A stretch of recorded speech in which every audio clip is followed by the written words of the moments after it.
Yes. So actually, yesterday we were here. I was telling that they asked me to design a circuit that won't let the temperature of a room to go outside this range.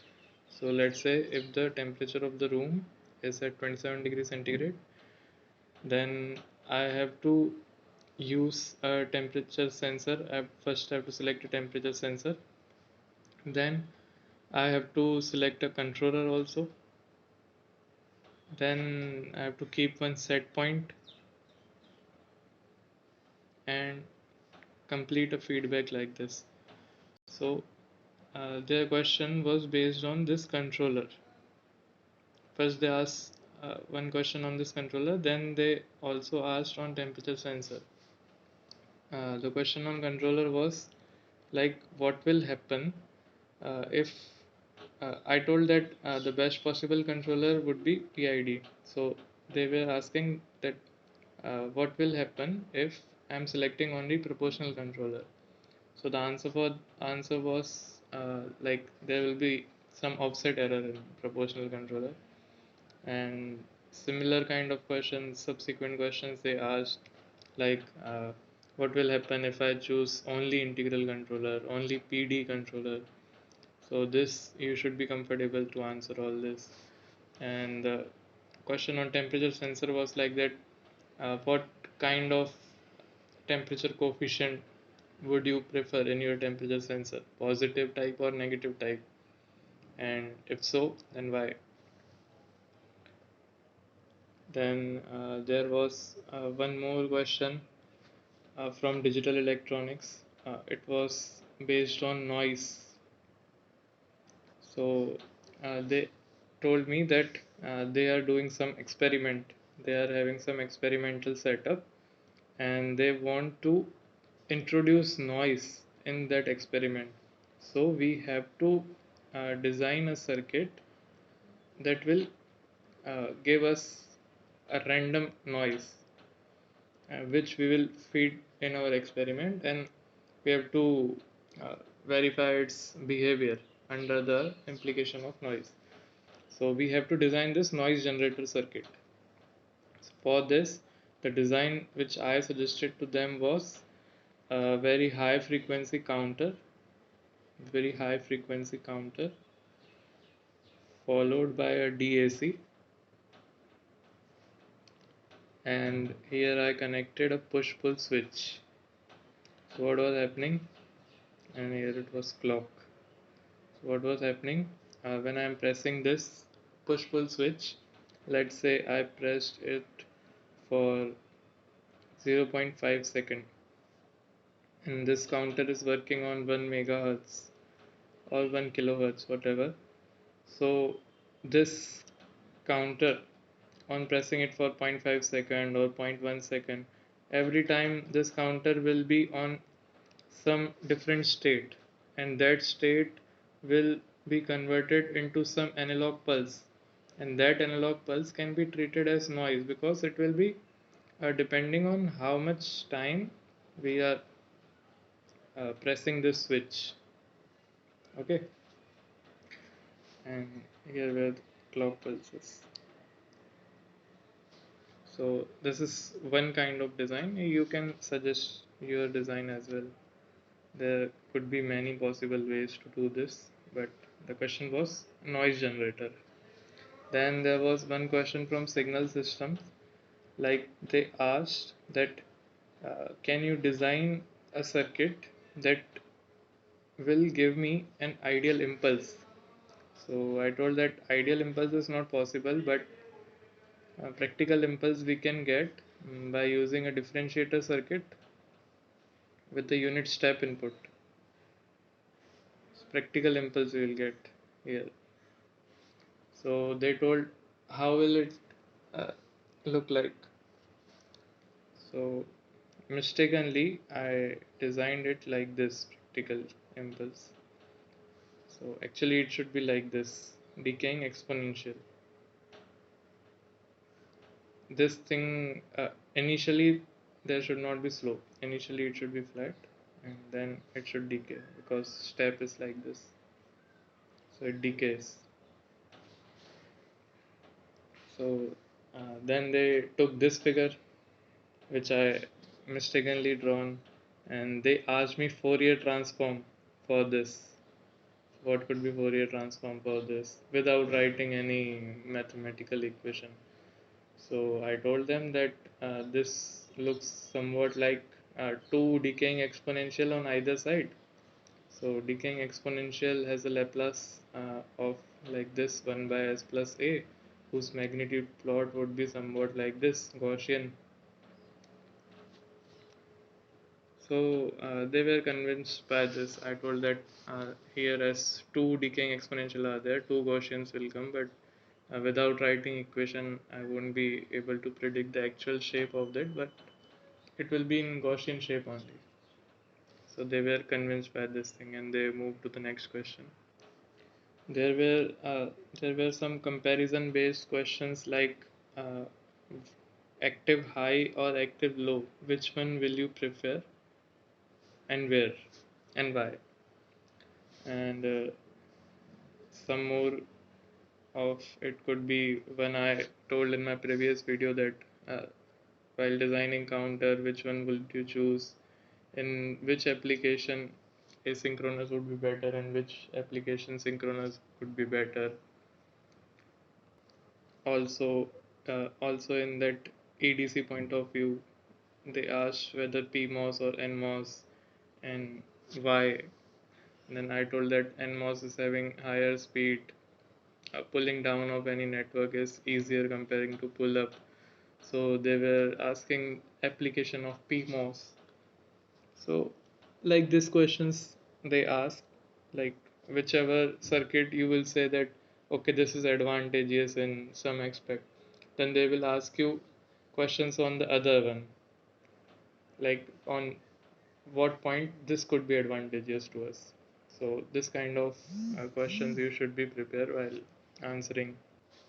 There were few RC circuit questions, charging discharging plots they asked me to draw, and what will happen if R and C are interchanged, and the test signals also they varied, unlike our usual test signals such as step ramp. They had given a signal somewhat like this. It was initially a ramp slope, then a step, then again a down ramp. Like this kind of signal they gave at the input, and they were asking how will this capacitor behave, and what will be the current. So they were asking about that whether I am having idea of the plots of this current and voltage across this capacitor or not. Then in the subsequent question they changed capacitor with inductor. Then they were asking now what will happen, and then they changed this signal to periodic also. Like they told what if these pulses are coming periodically, then how will the circuit behave? So you should be familiar of the working of these RLC circuits, RC, RL circuits, or LC circuits with unusual inputs as well. Apart from unit step, unit ramp, you can choose your own input and you can see how you can analyze how it will behave. You can choose an input like this also, like one square, one sinusoid. This circuit we have designed yesterday.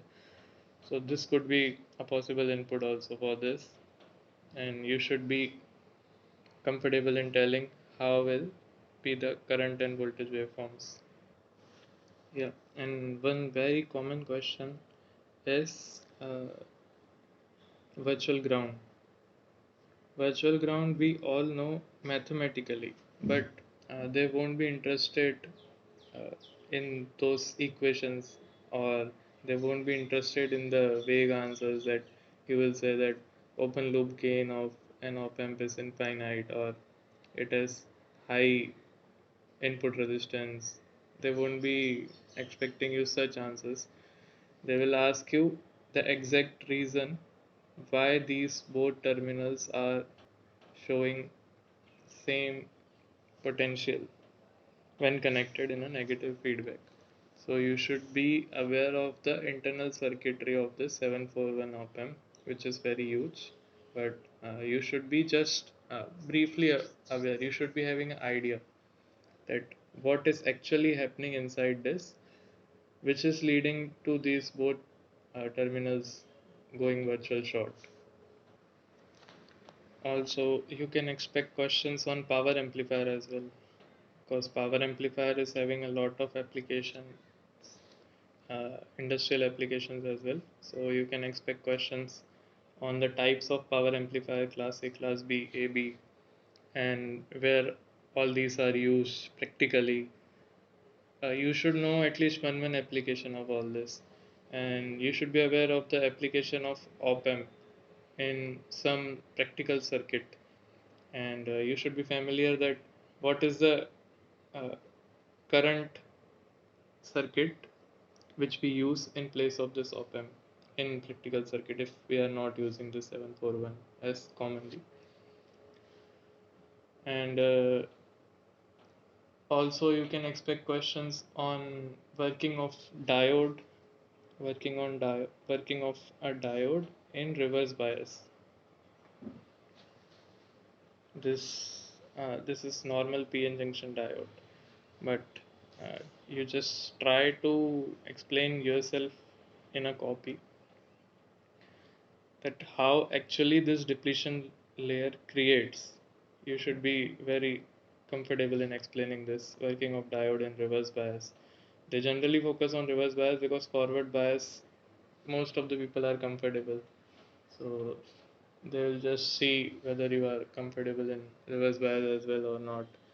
Or for example, if they are asking you tunnel diode, then many people know its plot somewhat like this, and they will be focusing in this negative resistance region, and they can use that applications of this tunnel diode.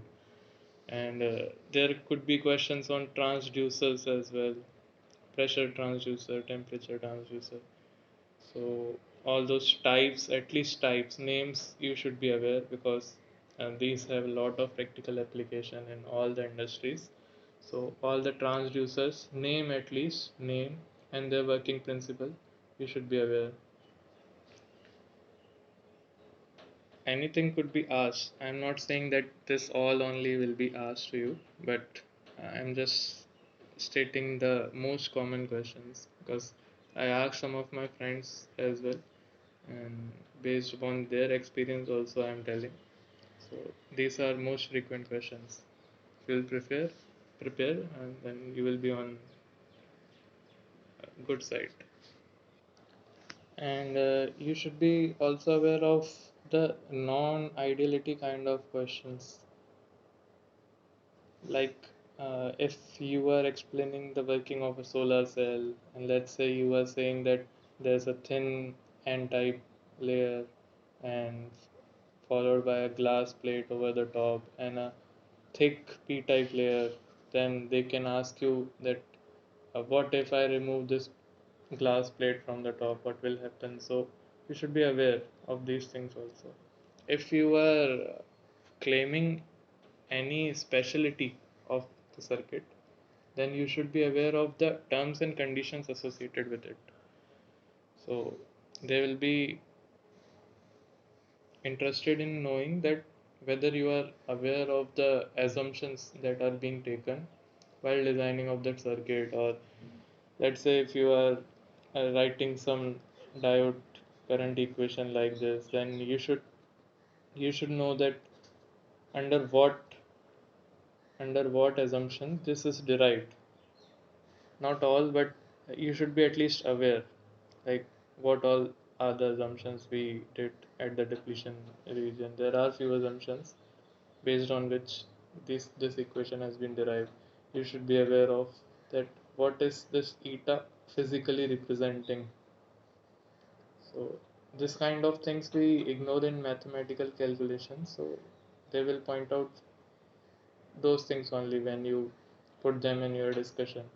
Or better, on the safe side, you can just do like whatever they are asking, you stick to that particular answer and should not add any more redundant words. For example, if they are asking you the working of the diode, then you should not write any kind of equation. Then they will go and deep down in the equation and they can ask you what are assumptions involved, what is this parameter physically representing and all, and you will be stuck somewhere. Unless you are having crystal clear, unless you are crystal clear on this kind of equation, you should not use in your interview discussion. And also some of the practical questions, like the electronic or electrical devices that are around you, you should be aware of on what principle it is working. At least principle you should be aware, like for example, fan around us, fan, or how a boat floats, or how a airplane flies. So these are very general kind of things, but we should be aware, as lot of electronics is involved in this, lot of science is also involved. Working of a fan, working of a refrigerator, working of a air condition, at least principle we should be aware. Then at television earlier they were having CRT displays, so they you don't know that what point you will say at interview, and it will take you to some of these real life things.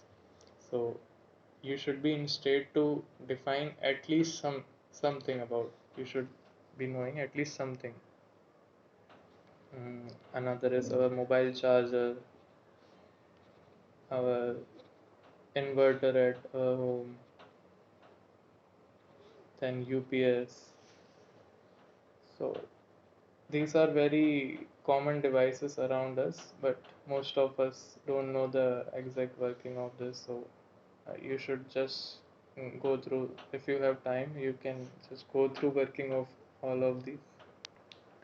Also, if you are selecting signals or communication as your favorite subject, signal or communication, then you should be aware of on what frequency bands these devices are working, and why not any other band. And frequency bands could be a very general question if you are selecting signals and communication as your favorite subject. For example, I remember that there was one of my friend was asked about this satellite phones. So they were asking that on what frequencies the satellite phone works, and why on why this Indian military people are not using ordinary phones in mountains. So think about such questions also.